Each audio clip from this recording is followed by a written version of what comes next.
When people think of cool cars, the Ford Fiesta usually is not the first thing that comes to mind, but there is one exception, and I'm pretty sure most people watching have never heard of it.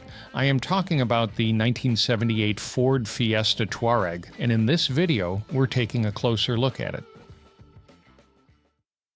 Before getting into the Tuareg itself, I want to give a little context on the Fiesta that made this odd experiment possible. The first generation Ford Fiesta arrived in 1976 as Ford Europe's first multinational front-wheel drive automobile. It entered the market as a super mini and came in both three-door hatchback form and as a panel van derivative. At Ford, the project carried the internal name Bobcat, which sounds less like a tiny city car and more like something that should already live in the desert. Ford approved the Fiesta project under Henry Ford II in September 1972. The target sat on making the car affordable to produce, with development goals pointing toward a production cost lower than the Escort. The car itself followed a layout that later became normal across the industry. A transverse-mounted engine sat up front, paired with an end-on 4-speed manual transmission.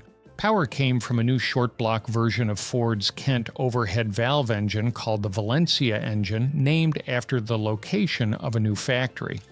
Ford put major effort into getting the Fiesta ready for production. Engineering centers in Cologne and Dunton worked together on the project. A new factory appeared in Spain, with production support stretching into France, England, and Germany. Ford estimated annual production at 500,000 Fiestas, which says a lot about how serious the company felt toward this little car.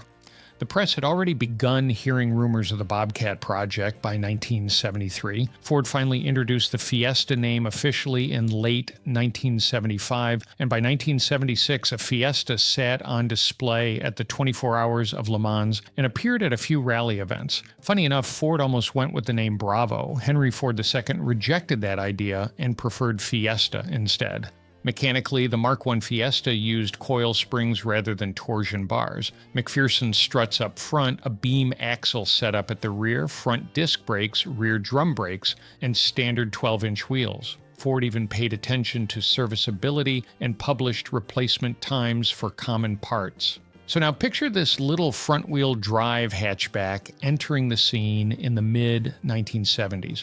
Then imagine someone looking at it and saying, "Nice start. What if it wanted to leave the pavement?" That thought led toward the Fiesta Tuareg.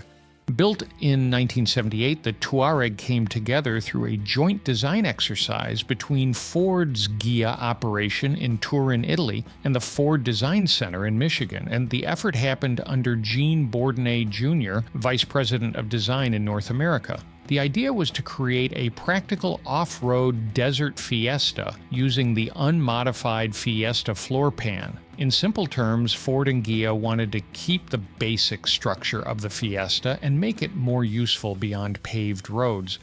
This did not remain some non-functional styling mock-up either. The Tuareg existed as a working one-of-a-kind concept vehicle equipped for off-road recreational use.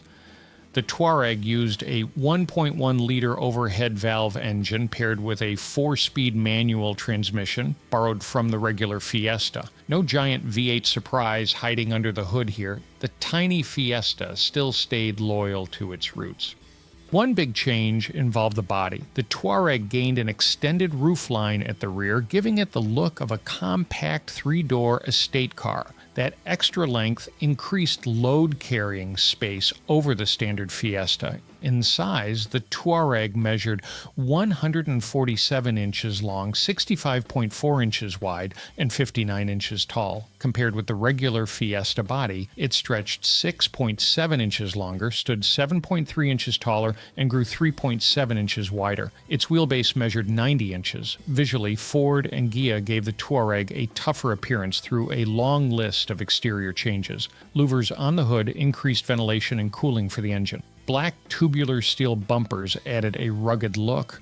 A heavy-duty roof rack appeared overhead, joined by roof-mounted halogen spotlights. Wire mesh headlight protectors and parking lamp guards pushed the off-road personality even further. Wide arches and extended side pieces connected visually to an enlarged aerodynamic front splitter, creating something far more aggressive than the standard Fiesta shape. Suspension became lifted and stiffer than a production Fiesta, and the track widened. Ford fitted the car with Goodyear Terra 26-inch off-road knobby tires mounted on 7J steel wheels. Small side note here, like many of the rare old cars I talk about on this channel, the Fiesta Tuareg is not exactly overflowing with great photos. Sometimes only a few images of these cars still exist, and the quality is not always the best, so if a few pictures look a bit rough, that is simply the reality of covering cars this rare.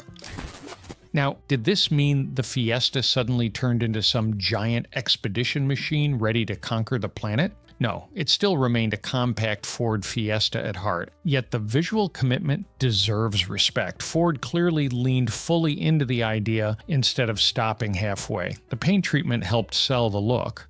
The Tuareg wore a desert beige color scheme with orange and brown contrasting stripes paired with black moldings. Inside, practicality stayed near the center of the concept. The cabin materials leaned toward durability. Hard-wearing tweed fabric covered the seats and headlining, joined by contrasting vinyl trim on the doors. Thick brown cord matting protected the floor and luggage area.